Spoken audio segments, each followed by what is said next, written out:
Atxaldeon guztieri, espero dut ongi ziztela, has gaitezen asteuntako sixpackarekin.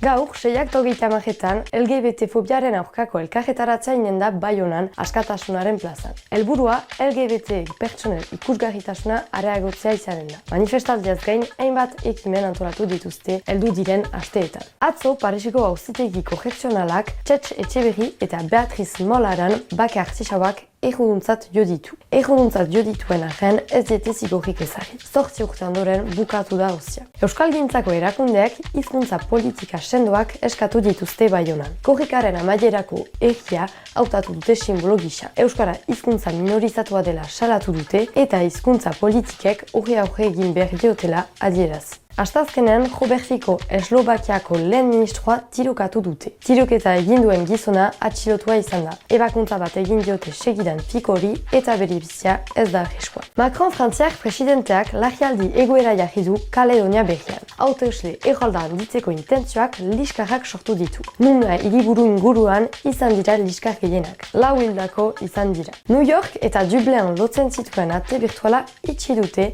jendeek lekuzkanpoko jarrera izateagatik. Atea pantailaz eta kamaraz osatua zen bilietan ondotik pasatzen zirenek elkarra gurtzeko. Espero dut zizpaka hori maitatu duzuela, ondoko astean berriz ikusten gira eta asteburuan pasa!